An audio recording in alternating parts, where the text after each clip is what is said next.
शास्त्र की आवश्यकता नहीं पड़ी, केवल कांच देखा और वहीं से उपदेश ले लिया।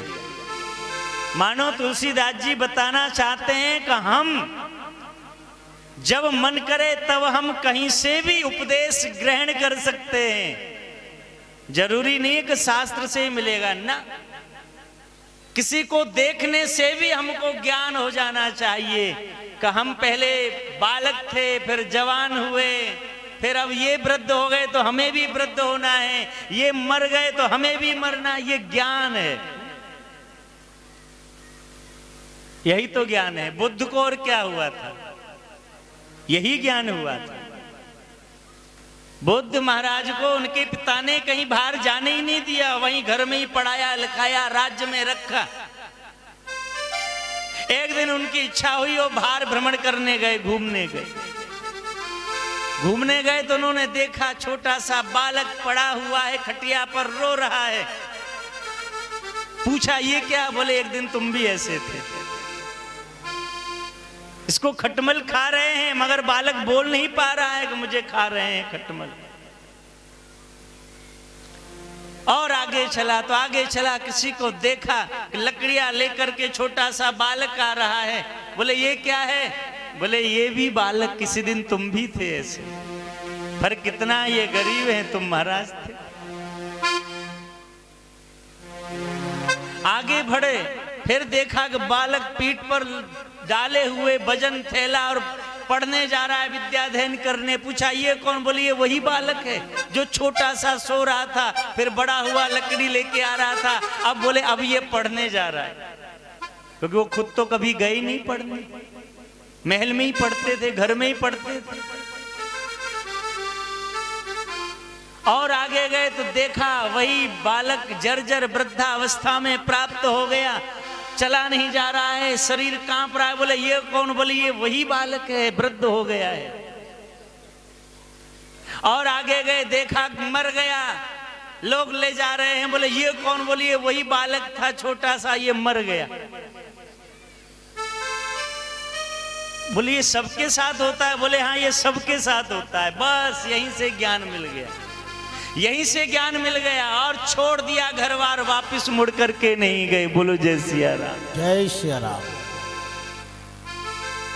हमको हर व्यक्ति से सीख मिलती है, हर जगह से सीख मिलती है।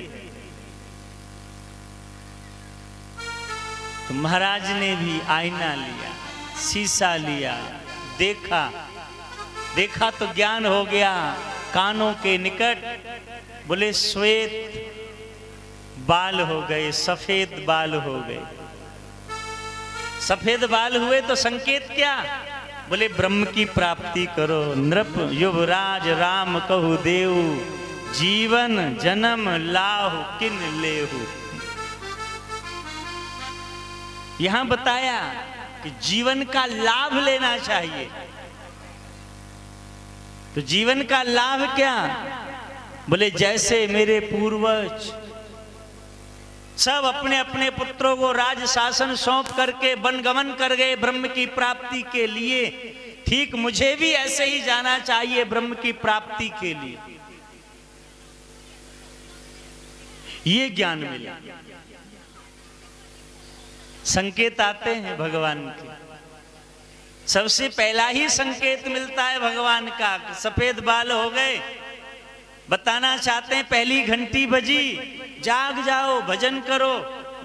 मनुष्य कहता है ना, हम तो डाई कर लेंगे, काला रंग लगा लेंगे, पूरे सफेद क्यों ना हो जाओ, फिर भी हम काले कर लेंगे, फिर जवान बन जाएंगे। भगवान कहते बड़ा चतुर है। ठीक है, कोई बात नहीं। फिर दूसरी घंटी बजती है, दांत एक एक करके टूटने लगते। भगवान कहते हैं अब तूने बहुत रस लिया इन दांतों से, बहुत वस्तुएं चखी, अब छोड़, जो कठोरता है उसका त्याग कर, अब निर्मल हो जा। जब दांत नहीं होते तो फिर क्या है, कठोर वस्तु नहीं खाते हम, सॉफ्ट निर्मल, कभी दलिया, कभी खिचड़ी, कभी जूस, फलों का रस यही लेते हैं। भगवान कहते हैं अब तू मेरे नाम का रस ले, छोड़ ये सब। बड़ा चतुर। बोले ना, हम तो ऐसे दांत लगवाएंगे जो चने, लोहे के भी चने चबा सके। तो नकली दांत लग जाते पत्थर के। बोलो जय सिया राम। भजन नहीं करेंगे। भगवान ने कहा अच्छा। फिर तीसरी घंटी। अच्छा देखिए, यहां से भी उपदेश मिलता है, दांतों से भी जीवन के लिए। हमारे शरीर में सबसे पीछे यही दांत आते हैं और सबसे पहले चले जाते हैं। सबसे पीछे आते हैं जन्म होने के बाद और सबसे पहले चले जाते हैं। वो ये बताते हैं कि हमें ही देख लो, हमें ही देख के समझ जाओ, हमें ही देख के समझो। ये पहले क्यों चले जाते हैं? क्योंकि कठोर हैं, कड़क हैं, कठोर।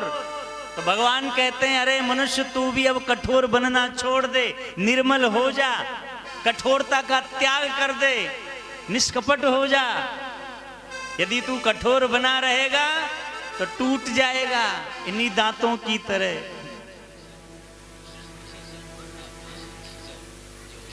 क्योंकि कठोर वृक्ष टूट जाता है। नमंती फलनो वृक्षा नमंती गुणनो जना, शुष्क काष्ठानि मूर्खस्य ना नमंती कदाचन। नमंती फलनो वृक्षा नमंती गुणनो जना। शुष्क काष्ठानि बोले सूखा हुआ वृक्ष टूट सकता है मगर वो झुक नहीं सकता। झुकता कौन है? बोले जो हरा होगा, जिसमें फल लगे होंगे। नमंती फलनो वृक्षा, जिसमें फल हैं, जो हरा भरा है, बोले वो झुकता है। बोले ऐसे ही वही व्यक्ति झुकेगा जो गुणवान है, जो भक्त है, बोले वह झुकेगा।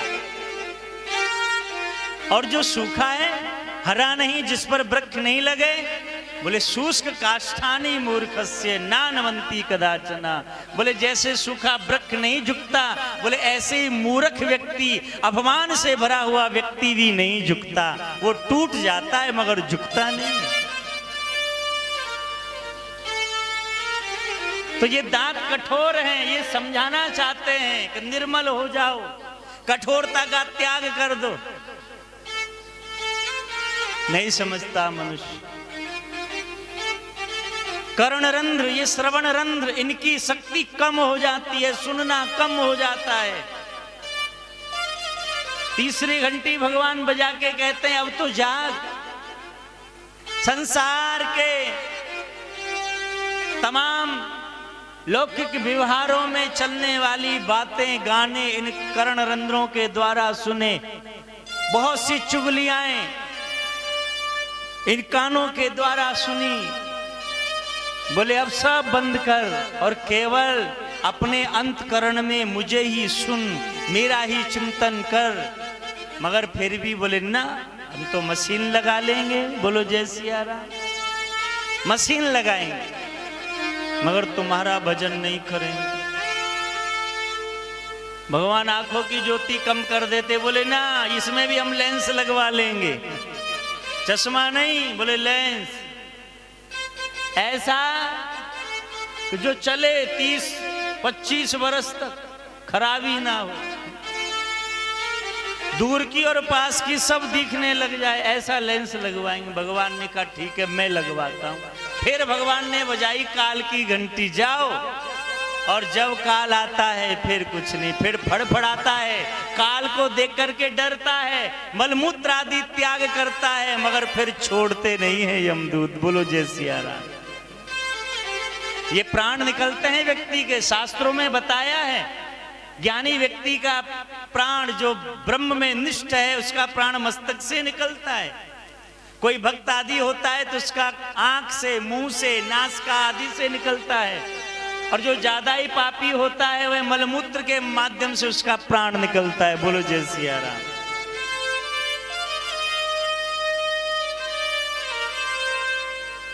तो ज्ञान हमको लेना चाहिए।